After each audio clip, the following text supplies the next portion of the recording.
como pars flácida, ¿no? La parte superior de la membrana timpánica, como pars tensa, la parte superior ya viene a ser la pars flácida. Ya hemos dicho la diferencia entre las dos. Una tiene 3 capas, la otra solamente 2 y es más fácil de retraer. Entonces aquí tenemos nuevamente la membrana timpánica y para arriba ya viene una porción ósea y la continuación de la pars flácida, ¿no? Detrás de esta porción se va a encontrar la cabeza del martillo, el cuello, la articulación de la cabeza del martillo con el cuerpo del yunque. La rama corta del yunque se va a encontrar en esta región que se conoce como región atical. Atical o región epitimpánica, ¿ya? Por debajo de la membrana timpánica vamos a encontrar la región hipotimpánica. A esta estructura triangular delante de la cabeza del martillo y que está en relación con la pars flácida se le llama muro del alveolo o ático, ¿ya? En esta región suele pasar de que cuando la presión que le cae en el oído medio, que es aire, el oído medio es aire, igual que el ambiente, y las presiones deben estar equiparadas. Cuando la presión suele ser negativa, ¿y por qué se da la presión negativa? Porque la trompa de Eustaquio no está funcionando bien. Perdonen, doctores, muero de calor. Cuando la trompa de Eustaquio no está funcionando bien, doctores, por ejemplo, ¿en qué casos? En los casos de pacientes con paladar hendido, ¿ya? ¿Por qué? ¿Por qué, doctor? Porque la trompa es una estructura que tiene un espacio, una luz virtual. Usualmente está cerrada, ¿ya? ¿Cuándo se abre? Cuando uno bosteza, cuando uno deglute, ¿ya? Se va abriendo. Se abre. Entonces se abre varias veces al día. Con la masticación se abre, ¿ya? Entonces, ¿quiénes se encargan de abrirlo y cerrarlo? Los músculos que están relacionados con el paladar. Doctora, su gorrito, doctora, con el velo del paladar. ¿Y cuál es el velo del paladar? El que nosotros tocamos con la lengua hacia atrás, ¿no? La parte posterior. El velo del paladar, a ver, la boca. El techo de la boca es el paladar que nosotros tocamos, el paladar duro. La parte más posterior es el paladar blando. Y me imagino que alguna vez habrán visto esos dibujos animados en donde está abriendo la boca gritando ¡ah! Y se mueve la campanilla, así. Esa parte, la campanilla o la úvula, forma parte del paladar blando. Lo de encima de donde está sujeta la campanilla, todo eso es paladar blando. Y eso está formado por músculos que se encargan de elevar el paladar, ¿ya? De tensar el paladar, ¿ya? Para fonación o para la deglución. Entonces, cuando se produce esa tensión del paladar, la trompa de Eustaquio, que es parte del oído medio, se apertura, se cierra, se apertura, se cierra y ahí va equiparando presiones. Entonces, cuando no funciona bien la trompa de Eustaquio, esta, que tiene que ser la presión igual que la del ambiente, se va a volver presión negativa. Y al volverse presión negativa, va a comenzar a retraer. Y la región que más fácilmente se retrae es la región del ático o la región de la pars flácida. Se retrae y se va a pegar a la cadena osicular, dando pie a que se pueda formar un pseudotumor que se conoce como colesteatoma, ¿ya? Entonces, en la región del ático es donde se pueden formar estos pseudotumores llamados colesteatomas por retracciones. Bien, entonces vamos a seguir ya. Esta es una imagen, vamos a seguir hablando de la caja timpánica. Esta es una imagen donde la membrana timpánica ha desaparecido, ¿ya? Nos quedan las 5 paredes restantes de las que tenemos que hablar. Empecemos por la más fácil, la pared superior. La pared superior o el techo o tegmen timpani, ¿ya? Va a corresponder a la fosa craneal. Fosa craneal media se encuentra delante de la eminencia. ¿Qué eminencia? ¿Ah? Eminencia media. Bueno, lo vamos a ver de acá. La eminencia que está formada, la eminencia arcuata, la que va a ser formada o la que va a estar dada por el conducto semicircular superior, ¿ya? Y que ya les he mostrado. Delante de la eminencia media está el tegmen timpani. Este es el tegmen timpani, el techo de la caja timpánica. El piso está relacionado con el seno, perdón, con la vena yugular interna, ¿ya? Puede pasar de que este piso no es completamente cerrado dehiscente, abierto. Y esta vena ingresa a la caja timpánica. Cuando nosotros queremos ver, hacemos una otoscopía y queremos ver la membrana timpánica como la vemos acá, que es translúcida, realmente lo que vamos a encontrar es una coloración violácea. ¿Por qué? Porque la vena yugular interna contiene, en ese momento está detrás del tímpano, va a contener una sangre azul, ¿no es verdad? Porque es sangre desoxigenada. Bueno, cara inferior, cara superior, aquí estamos viendo el ingreso del nervio timpánico delante del promontorio. Esto es parte de la cara interna, ¿ya? Entonces vamos a hablar de la cara interna. En la cara interna está el promontorio. ¿Qué es el promontorio? El promontorio es una saliente que va a estar dada por la primera vuelta de la cóclea. Arriba encontramos la ventana oval, donde se ubica el estribo, y la ventana redonda que está tapada por una membrana secundaria. Hacia arriba, más arriba, vamos a encontrar la prominencia que hace el recorrido del nervio facial en su conducto, que es el acueducto de Falopio. Y más arriba encontramos la otra prominencia, que va a ser el conducto semicircular lateral. ¿Ya? El único que no hace prominencia es el conducto semicircular posterior. ¿Ya? Entonces vemos la cara, este plexo, ¿no? Que es el plexo del promontorio o el plexo timpánico. Como hemos dicho, está formado por el nervio timpánico, también está formado por ramas de este plexo carotidio y por el nervio petroso inferior. Forman el plexo timpánico. En la cara anterior está la carótida interna, en la parte inferior, y arriba vamos a encontrar el orificio timpánico de la trompa de Eustaquio, que, como hemos dicho, forma parte del oído medio, el orificio timpánico. Encima del techo de este orificio timpánico de la tuba vamos a encontrar al músculo tensor del tímpano, que ingresa a la caja timpánica a través de esta prominencia que se conoce como pico de cuchara, ¿ya? El pico de cuchara o apófisis cocleariforme. Aquí está su tendón, y su tendón no va a parar hasta encontrar el mango del martillo. El otro músculo que hay en la caja timpánica, que está en la cara opuesta, en la cara posterior, es el músculo piramidal, que es el músculo del estribo, ¿ya? Y aquí está su tendón. ¿Y su tendón a dónde va? Va al cuello del estribo. Entonces, las funciones de estos dos músculos son contrapuestas, son antagonistas. Mientras uno empuja, jala el tímpano hacia adentro para que presione la ventana oval, el estribo, el otro jala el estribo hacia afuera y lo protege de traumatismos acústicos, o sea, daño por ruidos intensos. Lo protege al oído interno. ¿Vale?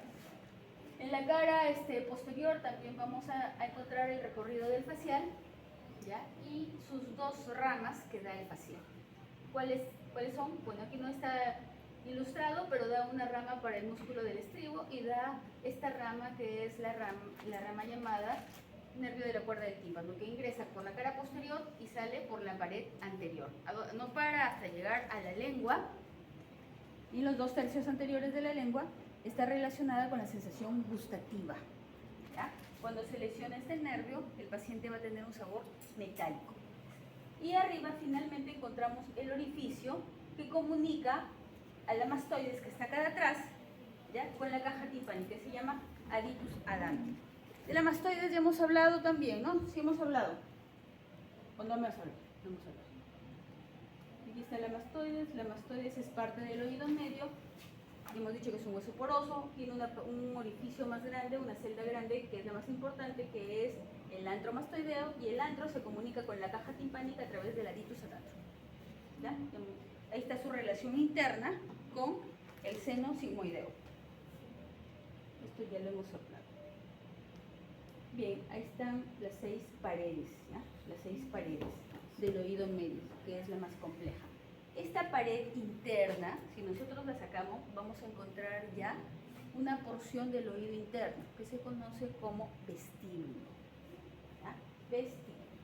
Bien, esta es una imagen para ver el recorrido del nervio de la cuerda del tímpano, relacionado con el mango del martillo. Aquí está la tuba, la trompa de Eustaquio, ¿ya?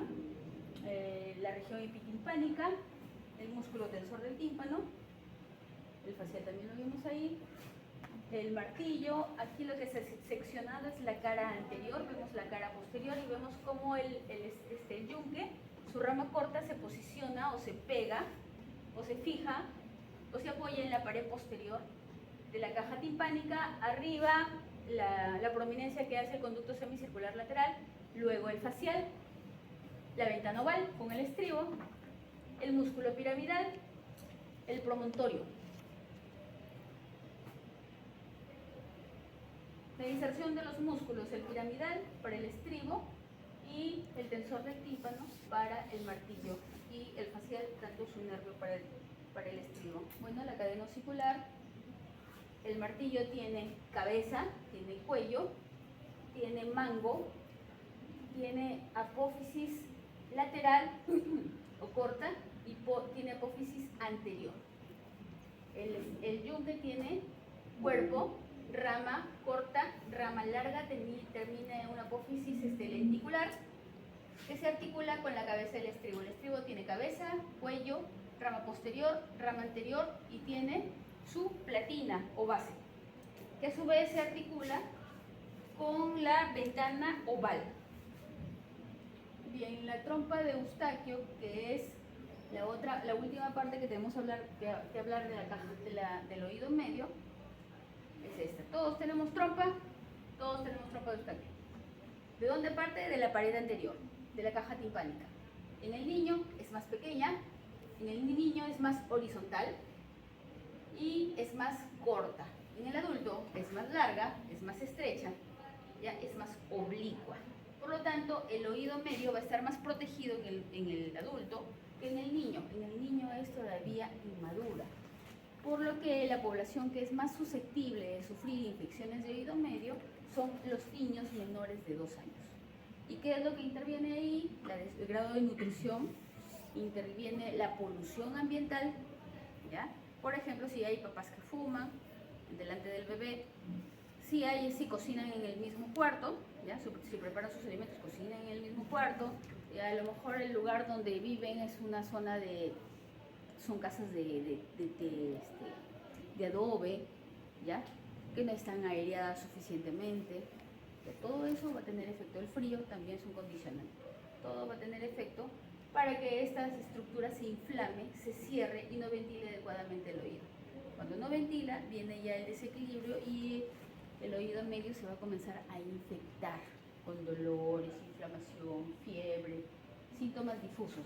Entonces decimos que tiene un orificio posterior, que es el orificio timpánico, y un orificio anterior que va a dar detrás de la nariz. Esta es la nariz, esta es las cavidades nasales. Miren cómo la nariz es primero un orificio pequeño y hacia adentro también tremendo huecazo, ¿no? Uno puede entrar acá puede meter acá todo lo que ustedes, su imaginación, doctores, lleguen a alcanzar. Yo usualmente meto ahí una mecha de 40 centímetros por el huequito. Todo. Entonces, hoy día tuve una adolescente que quería todavía una rinoplastía cuando llegó a verme. La metí por un tuf.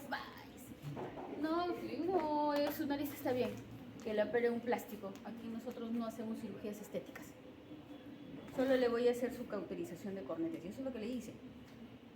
De que se va a su casa, 5 minutos, fuera. Y al alta le sigue a su casa tranquila. Es que no tan tranquila, porque el día siguiente que le hemos operado ha convulsionado. No sé. Hay un factor. No sé. ¿Ah? Hay un factor. No sé, ¿cuál es el factor? ¿Cuál es el factor? Algún nervio, doctor. Nada, no hay nada, no hay nada que se relacione.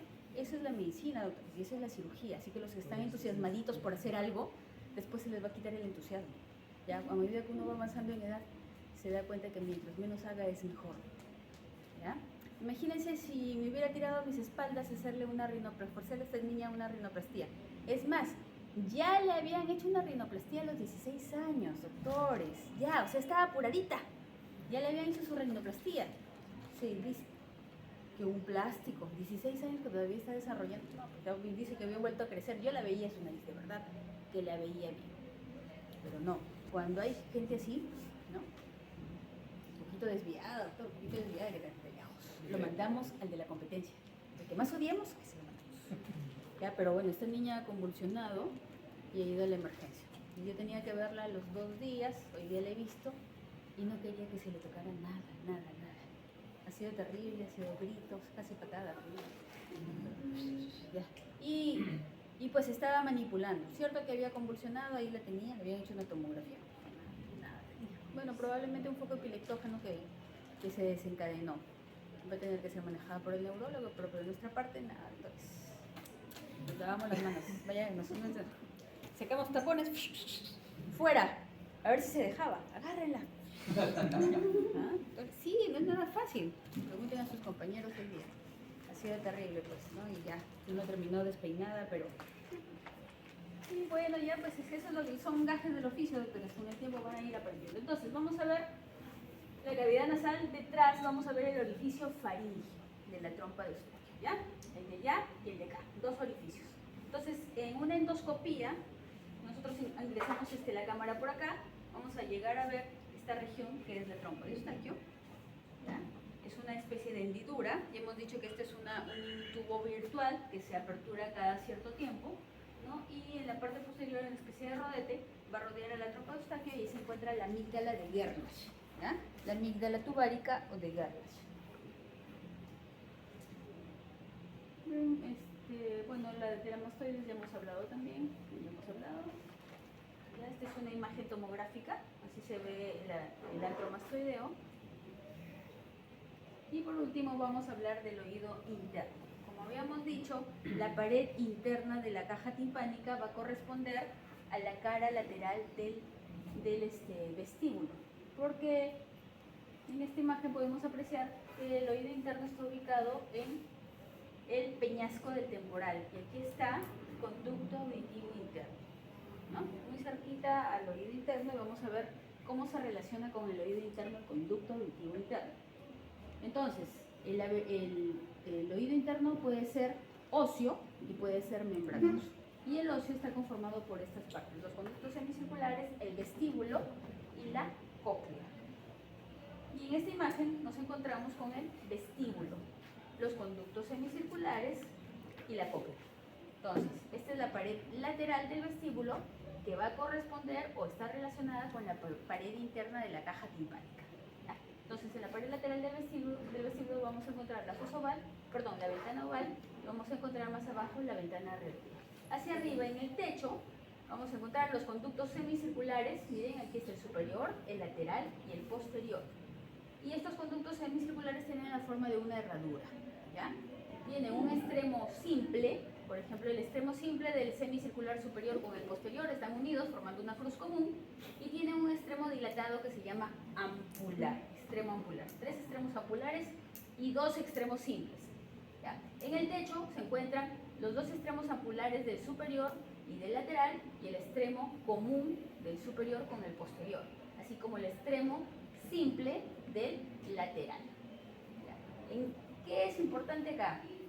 Importante saber que en las 3 ampollas se van a encontrar los centros receptores de movimiento o aceleración. ¿Qué tipo de movimiento sensan?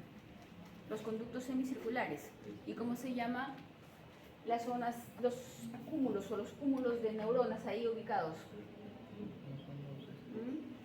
El único conducto semicircular es el posterior, en donde su extremo ampular termina en la pared posterior, ¿ya? Este es el único. El resto está en el techo. Ahí se encuentran las crestas ampulares, y en las crestas ampulares, en las ampollas, ¿ya? Ellas son las que sensan los movimientos o las aceleraciones angulares. Las aceleraciones angulares son los giros, ¿no? Se llaman, oh, el fulanito, está volteando. Ese es un giro, ¿no? Ese es un giro. Entonces, eso es lo que va a sensar las ampollas. Eso es lo que sensa las ampollas. Ahora, el vestíbulo, vamos a sacar ahora esta región del vestíbulo y nos vamos a quedar con la cara interna del vestíbulo, ¿ya? En la cara interna del vestíbulo vamos a encontrar una cresta, que es la cresta vestibular, y va a condicionar 3 espacios, 3 recesos que están atravesados por numerosos orificios. Estos 3 recesos son los recesos coclear, que lo vemos acá, el receso semiovoideo u ovoideo o elíptico y el receso semisférico o hemisférico. En cada uno de estos recesos se van a asentar parte del laberinto membranoso. En el vestíbulo le va a corresponder al receso elíptico el utrículo, al semiesférico el sáculo, y acá se encuentra el inicio del conducto coclear, que es laberinto membranoso, es cóclea membranosa, ¿ya? Entonces aquí también vamos a encontrar un orificio por donde va a pasar otra tripita, otro conducto, que es parte del laberinto membranoso, que se llama acueducto del vestíbulo, ¿ya? Y el acueducto del vestíbulo atraviesa por acá y llega a la cara inferior del peñasco, donde termina en un fondo de saco.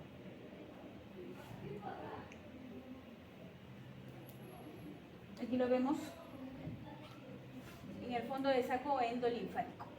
¿Ya? Este es el laberinto membranoso, este es el utrículo, los canales semicirculares que están contenidos dentro de los conductos semicirculares, el utrículo que está en la fosa semiovoidea y el sáculo que está en la fosa hemisférica o esférica. Y los dos están unidos, ¿no?, formando un conducto por donde la endolinfa va a ser reabsorbida. Hacia abajo, el sáculo, o lateralmente el sáculo, va a estar unido con el conducto coclear a través del ductus reuniens. Y también hay otro acueducto más, que es el acueducto coclear. Esto es laberinto membranoso. Entonces, ¿qué más acá? Así. Bueno, ahí está ubicada la cóclea membranosa y también los canales semicirculares. De aquí vamos a ver una cresta ósea que va a dividir en dos porciones a la cóclea ósea, una que es vestibular, la rampa vestibular, y la otra es la rampa timpánica.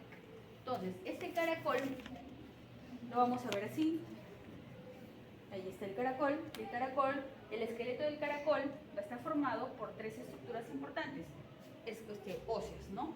Uno es el modiolo, que es un cono hueco, ¿ya?, por donde van a atravesar muchos nervios, diferentes nervios de la cóclea. Otro es la lámina espiral, que también da 2 vueltas y media. Y por último, la que lo rodea finalmente es la lámina de los contornos, que es esta acá, que es un tubo hueco. Entonces, entre la lámina espiral y la lámina de los contornos va a haber un espacio donde se va a ubicar la membrana basilar y sobre ella el conducto coclear. El conducto coclear, como hemos dicho, es la cóclea membranosa, y dentro se va a encontrar entonces, ¿quién se va a encontrar? El otro receptor, que es auditivo, que es el órgano del Corti. Oh, felicitaciones. El órgano del Corti. Aquí está la lámina espiral, doctores. Aquí está la membrana basilar, el órgano del Corti con su membrana tectoria, y esto todo contenido dentro del conducto coclear, que está adherido a la lámina de los contornos por medio del ligamento espiral. Hacia arriba, la membrana de Reissner lo separa de la rampa vestibular, y hacia abajo, o mejor dicho, hacia adelante y hacia atrás, esa es la palabra, y hacia atrás lo separa de la rampa timpánica. Las dos rampas tienen ¿qué contenido? Perilinfa. Y el conducto coclear tiene contenido endolinfa. La diferencia entre la peri y la endolinfa, ¿cuál es? Su composición, ¿cómo es? Sodio tiene más perilinfa. La perilinfa tiene más sodio y la otra tiene más potasio. Así es. Entonces, lo último para redondear el esqueleto óseo o el laberinto óseo es que la cara, o sea, esta cara interna, ¿con quién limita? Y la base de la cóclea, ¿con quién limita? O sea, esto, ¿con quién limita? ¿Dónde van a terminar esas dos estructuras? El vestíbulo y la cóclea ósea, la base de la cóclea ósea. ¿Dónde terminan? Esas terminan en el conducto auditivo interno. ¿Ya? El conducto auditivo interno, que bueno, lo hemos visto en la base del cráneo, en el peñasco, ¿saben cuál es? ¿No? Porque ha sido pregunta de examen, creo. ¿Sí pregunta de examen? Ah, no, ya bueno. Pero ha sido parte de nuestros temas, de esta unidad que ha pasado. Entonces, el conducto auditivo interno, la distribución es así. el conducto va a estar dividido en 4 cuadrantes, ¿ya? Los 2 cuadrantes posteriores, superior e inferior, van a estar ocupados por los nervios vestibulares. ¿Por qué los? Porque son 2 ramas, la rama superior y la rama inferior. La rama superior va a estar conformada por los filetes nerviosos que proceden de la ampolla del conducto semicircular superior, del conducto semicircular lateral y del utrículo. No olvidemos que del utrículo se desprenden los 3 canales semicirculares. Perdón, los tres canales semicirculares, ¿ya? Y el cuadrante inferior va a recibir la llegada de los filetes del sáculo y del conducto semicircular posterior, o del canal semicircular posterior de su ampolla. ¿Ya? No olvidemos también que el sáculo y el utrículo tienen otros receptores. ¿Cómo se llaman?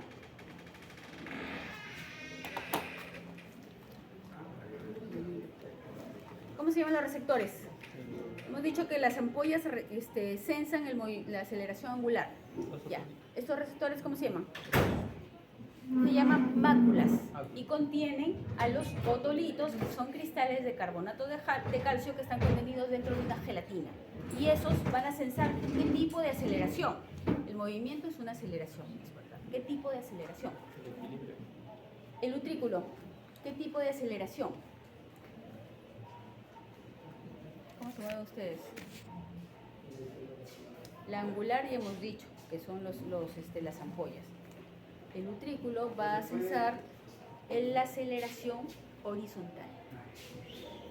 Cuando corres, camina rápido, aceleración horizontal. El utrículo. Y el sáculo va a censar la aceleración vertical.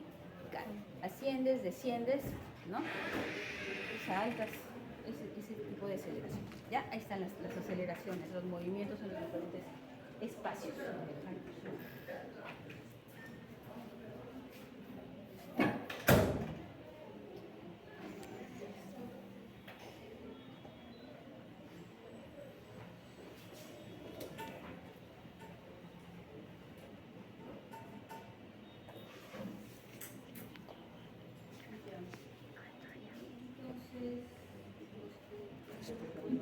Esta es una imagen para ver, esta imagen nos permite apreciar la región posterior del laberinto membranoso.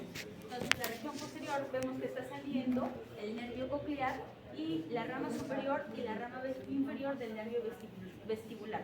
Los dos se juntan en el fondo del conducto auditivo interno y van a formar el ganglio vestibular o de Scarpa. Ahí lo vemos. ¿Ya? El ganglio de Scarpa. Entonces seguimos.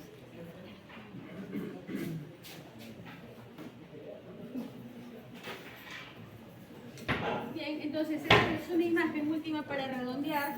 Aquí tenemos el ganglio de Scarpa en el conducto auditivo interno que forma parte de la rama vestibular, ¿no?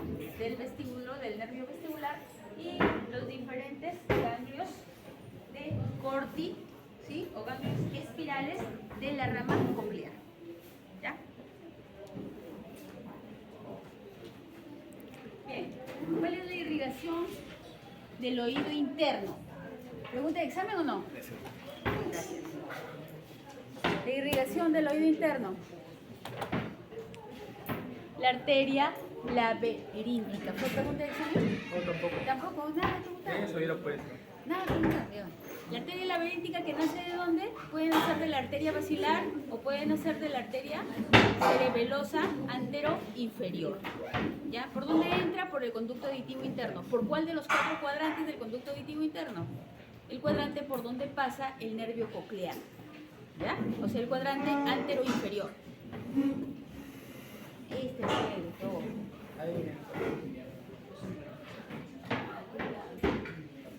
Está el cuadrante antero-inferior. En el cuadrante antero-superior está pasando el facial. ¿Ya? Ahí están los 4 cuadrantes formados. Los cuatro contenidos del cuadrante. Cuando pregunte, conteste. No se puede. Ya, entonces esa es la indicación. La arteria va a dar dos ramas, una rama copilar principal o común y una rama para la región vestibular. El drenaje venoso es por 3 venas, 1, 2, 3, ¿ya? Las cuales, por ejemplo, esta, que es la vena del acueducto copilar, va a drenar directamente a la vena yugular. La otra vena, que es la vena laberíntica, va a drenar en el petroso inferior. Y la vena del acueducto del vestíbulo va a drenar en el petroso, en el seno petroso superior. Y si saben la ubicación, ¿ya? Drenaje linfático no hay. Es reemplazado por la endolinfa y la perilinfa. ¿Ya?